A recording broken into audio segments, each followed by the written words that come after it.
ये क्या बोल रहे हैं। अब वो ठीक है, वो उनको ऐसा लगा, उनको ऐसा लगा, लेकिन आप बोल क्या रहे थे, आप कहना क्या चाहते थे, वो है ना भाई कहना क्या चाहते हो।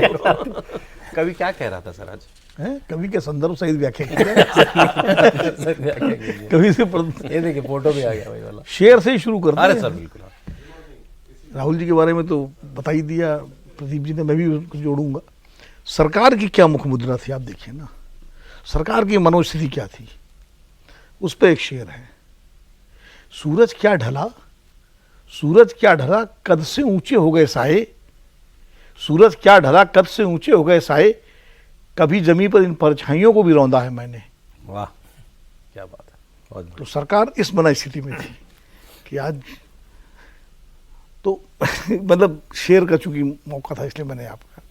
देखिए राहुल गांधी जो बोल रहे हैं, ऐसा नहीं, राहुल गांधी अपने हिसाब से एड्रेस कर रहे हैं अपने कॉन्स्टिट्यूंसी को। वो जाति जनगणना को एक मुद्दा बनाना चाहते हैं, ठीक है। वो सामाजिक न्याय जो उनको जो सफलता मिली है भाई 2014 और 19 में, 14 में तो एंटी इनकम्बेंसी के शिकार हो गए, 44 पर रह गए, 19 में उनको उम्मीद हो रही थी चौकीदार चोर के नारे के साथ हम काफ़ी सफलता, वो उल्टा पड़ गया।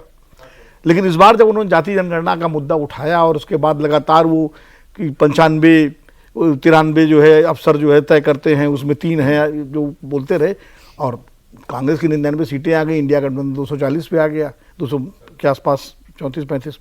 तो उनको लगा कि उनका ये नारा जो है, ये मुद्दा जो है लोगों तक पहुंच रहा है, तो वो सतत उसी कॉन्स्टिट्यूंसी को एड्रेस कर रहे हैं। उनको ये लग रहा है कि इससे मेरा फायदा हुआ, इससे मेरा फायदा हुआ है। हुआ जरूरी नहीं किसी से हो, नहीं देखिए फायदा होता है, उससे कई कारण होते हैं, वो ये भी एक कारण है। हाँ, उनको देखिए हर नेता को कुछ ना कुछ लगता है जब उसको लाभ मिलता है, जिससे भाजपा को लगता है हिंदुत्व से ही लाभ मिलता है। सही बात है। इसीलिए जब भाजपा जीतती है हारती है, हिंदुत्व पे ही चर्चा होती है कि हिंदुत्व कमजोर था इसलिए हार गए, हिंदुत्व अग्रेसिव नहीं था इसलिए हार गए, या हिंदुत्व ने बड़ा काम किया इसलिए जीत गए। ऐसे ही उनको लग रहा है कि हमारा जो सामाजिक न्याय का जो मुद्दा है वो काम कर गया, इसीलिए हमको उत्तर प्रदेश में इंडिया गठबंधन को 43 सीटें मिल गई और महाराष्ट्र में हम जीत गए। मतलब उनका ठीक। तो उसी कॉन्स्टिट्यूंसी को, उसी मुद्दे को वो एड्रेस, चाहे बजट का भाषण हो, चाहे राष्ट्रपति का भाषण पर धन्यवाद प्रस्ताव हो, उनके भाषण में चाहे उनकी भाषा शैली आपको अच्छी लगे न लगे, वो अपना मैसेज पहुंचा रहे हैं। वो हमको आपको नहीं एड्रेस कर रहे हैं। सही बात है। वो प्रदीप सिंह को या विनोद अग्निहोत्री को या सौरभ शर्मा को या शांतनु गुप्ता को एड्रेस नहीं कर रहे हैं, वो एड्रेस अपनी कॉन्स्टिट्यूंसी कर रहे हैं। वो मोची का जिक्र कर रहे हैं जिसको सुल्तानपुर मशीन दी, वो विश्वकर्मा का जिक्र कर रहे हैं कि मैं उनके बीच में गया, उन्होंने हमसे ये कहा, ठीक है। वो बजट पर उन्होंने, ये बार बार शिवजी से क्यों शुरुआत करते हैं? शिवजी से शुरुआत करते हैं कि राहुल गांधी अपने को शिव भक्त मानते हैं। अच्छा। वो केदारनाथ गए पैदल, वो कैलाश मानसरोवर गए, आप देखिए ना। तो वो अपने को कहते हैं, अगर आप उनसे बातचीत करें, कि मैं शिव भक्त हूँ, तो इसलिए वो शिव का नाम ज़्यादा लेते हैं हमेशा। और इसीलिए उनका शिव जी की बारात में सब थे, हर तरह के लोग आ सकते, कोई भी आ सकता, हर धर्म हर जाति के लोग आ सकते हैं। तो शिव जी उनको पसंद है तो शिव जी का नाम लेते हैं।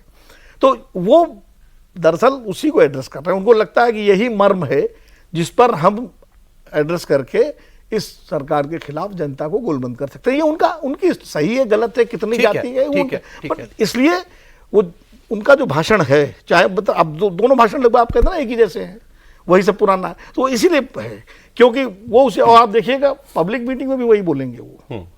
आप इलेक्शन के उनकी स्पीचेस देख लीजिए, उसमें भी लगभग वही सारी चीजें उनमें, जैसे तो वो उनका एक आपसे स्ट्रेटजी कहें, उनकी समझ कहें, उनकी सोच कहें, जो भी कहें। अब ये जो एक बात जरूर मैं कहूंगा, होता क्या है कि जैसे वो बोलने खड़े होते हैं और कुछ बोलते हैं तो सामने सत्ता पक्ष की तरफ से एकदम से शोर होता है, और शोर इसलिए किया जाता है कि वो डिरेल हो जाए, और कभी कभी वो हो भी जाते हैं, मतलब जिस विषय पे जिस पे बोलना चाह रहे हैं जब हल्ला मचता है तो वो विषयांतर हो जाता है। तो वो सरकार की स्ट्रेटजी है। हालांकि एक चीज दिख रही है सर, ये तो आप कुछ भी कहिए, वो एक अपना थॉट का थ्रेड तो लेकर के चल रहे हैं, थॉट का थ्रेड लेके चल रहे हैं। लेकिन सरकार और कागज से भी नहीं पढ़ते। सत्ता पक्ष जो है वो बार बार जो शोर मचाता है, जब लोग खड़े हो जाते हैं किसी भी मुद्दे पर, उनको थॉट प्रोसेस उनका टूट जाए तो कुछ आए बाएं साएं कुछ बोल दें तो मुद्दा मिल जाए, जिससे वो हो नहीं रहा है। वो अभी तक तो इसमें तो नहीं हुआ। ठीक है। इस तरह अभी जो हलवे वाली बात मैं आपसे कह रहा था, वो हमारे पास तस्वीरें हैं तो चला भी दीजिएगा। है क्या कि भाई फाइनेंस मिनिस्ट्री के अंदर जब भी बजट बनता है तो एक हलवा सेरेमनी होती है, बड़ी सी कढ़ाई होती है, हर फाइनेंस मिनिस्टर उसमें जाकर के एक बार गोता जरूर लगाता है। तो उसके बाद वो जो जितने लोग वहाँ होते हैं कर्मचारी अफसर, उनको हलवा बांट दिया जाता है। ये परंपरा है, होता है हर बार उसके होता है। पीछे परंपरा, पीछे कारण है। ऐसा होता है कि जब बजट बनता है तो सारे अधिकारी घर नहीं जाते हैं, घर नहीं जाते, वो वहीं रहते हैं, गोपनीय होता है, गोपनीय होता है, और वहीं खाना पीना सब उनका रहता है। तो जब बजट पूरा हो जाता है, कंप्लीट हो जाता है, तो ये एक तरह से मिठाई जैसे खिलाई जाती है, सेलिब्रेशन है कि सेलिब्रेशन, हमारा काम, अपना काम टास्क अकम्प्लिश्ड। तो अब जो है वो हलवे की कढ़ाई के सामने नेम प्लेट लगी थी कि कौन कौन अफसर, कौन कौन अधिकारी यहाँ पर है। तो वो तस्वीर भी लेकर क्या था, जो दिखाना चाह रहे थे, बताना क्या चाह रहे थे, वही सामाजिक न्याय वाली बात चल गया। वो तस्वीर लाइएगा जरा, ये तो निर्मला जी वाली बात है कि उसके नीचे कोई जोशी है, तो कोई सिंह है, तो कोई अग्निहोत्री है, तो कोई है, कोई है, कोई, तो बताना ही वही। वहां भी ये चाह रहे थे कि भाई इसके अंदर पिछड़ा कोई नहीं है, दलित कोई नहीं है, आदिवासी कोई नहीं है, अल्पसंख्यक कोई नहीं, मुसलमान कोई नहीं है। तो वो बताना चाह रहे थे। देखा होगा आप? देखिए, बिल्कुल देखा मैंने। देखिए, कांग्रेस की पुरानी राजनीति है जिसमें दो सूत्र हैं, मुस्लिम को अपीस करो, हिंदुओं को जाति में बांटो। उस पूरे फॉर्मूले पे वापस आ गई वो क्या, और इस बार उसको मुस्लिम को अपीस करने की जरूरत नहीं। मुस्लिम ने मान लिया कि मुझे वोट इन्हीं को करना है, और वो सरकारों में उसको अपीस करेंगे, लेकिन मेरे ख्याल से मुस्लिम के फेवर में स्टेटमेंट नहीं आएगा। उससे लगेगा कि उससे एंटी पोलराइजेशन ना हो जाए, तो काउंटर पोलराइजेशन ना। तो जब तेलंगाना में आपने भी देखा होगा मुस्लिम बजट किस तरह से गया, SC ST का बजट निकल के माइनॉरिटीज की तरफ गया, साफ साफ दिख रहा है, वो चुपचाप होता रहेगा।